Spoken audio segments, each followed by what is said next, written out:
Hello everyone, and welcome back to LEGO Mech Design. This is episode 3, and today we'll be talking about everything armor. Let's begin. While the mech frame holds it all up, the armor is what you dedicate the most time to. Making sure it fits together and looks nice and flows right is what you should be doing the most. To start off, some sorting tips. So let's say you have your parts budget, and you want to build an arm. So you take your arm and you start placing bits and pieces on the forearm, the shoulder pad, you make stuff like that, and you end up really liking it. But then you check your other arm and you check your parts budget and you realize you don't have enough pieces to make another one. So you have to take it apart and start all over again and try again. This would happen to me a lot until I decided to separate my parts budgets into pairs. So for example, pieces with mirrors, or pieces I have pairs of, I would put in one pile and one on the other pile. So then I would have one for each. So for example, in arms and legs, I could make one arm and safely make the other, or at least not worry about the other. Because I know that if I make one, I'll have the same exact amount of pieces for the other. That turned out making things a lot easier. Now onto design rhythm. Let's go back to that arm we had. It looks interesting, I guess, doesn't it? But it looks pretty chaotic. There's pieces going everywhere, going backwards, forwards, down, and it looks a bit convoluted, and you don't really understand what it's supposed to be or where it's going. What I mean by design rhythm is more of like a design pattern or rule that you go by when building your armor. For example, in these shoulder pads, you can see that they kind of taper. They all follow this same direction. In the legs, you can see they taper forwards towards the shin, and they go down to a point at the bottom. Just having these in mind, isn't always necessary because you sometimes do it subconsciously. But if something's wrong, you should check these. Next comes building smart. What I mean by this is trying to combine aesthetic and structure to get the best of both worlds.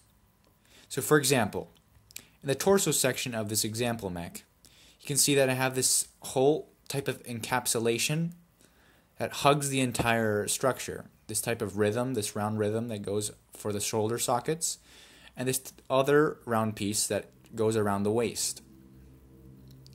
This whole thing goes on both sides, goes over the shoulders, you can see here as I take it apart, and it's pretty intricate. So again, make sure to put as much thought as you can, spend time on building really nice pieces because it'll look a lot better. Then for the arms, you can see that I added these two bits onto the mech frame, and again, encapsulating the entire mech frame, which was basically my rule or rhythm in the armor, for this mech at least. There you can see you have that tapering I was talking about before, and some snot methods, studs not on top for the bottom, to help clean it up a bit. And that's the arm. So, now for the leg. This was pretty complex. Legs are always really hard to get right. What I did is I added these types of filler pieces to help thicken the leg, because this mech frame in itself is pretty thin. So I added these pieces to act as like the calves, and it's this type of interlocking mechanism with plates and the 1x1 with 4 studs, and it helps, as I said before, thicken the mech, the mech leg. And it also makes sure that I don't have those ugly studs at the back, because if not, I would have to do something else. So again, place plenty of thought in what you're doing, spend plenty of time on your legs or whatever. Even the simplest things need the most attention. You can also employ the armor to assist structurally. As you can see in this mech, at the back of the thigh I had this weird problem. It was this jagged edge at the back that didn't really look good. I guess it was posable and stuff, but just looked really weird at the back. So what I did is I took this cheese slope and this minifig, I don't know what this thing you put around the neck to add stuff, and I placed it on top of that stud. What I did is it rounded out the thigh section, and I still somewhat kept my flexibility, and so I solved that problem that way. Also, you can see here that the waist guards aren't only decorational. They also assist structurally. You can see here, the leg with a waist guard keeps taut, while the one without tends to move around a bit. So I used it to not only make it look good, but it also keeps it from doing the splits. So again, putting thought into your armor pieces really helps out. Lastly, what I like to call color placing or color balancing.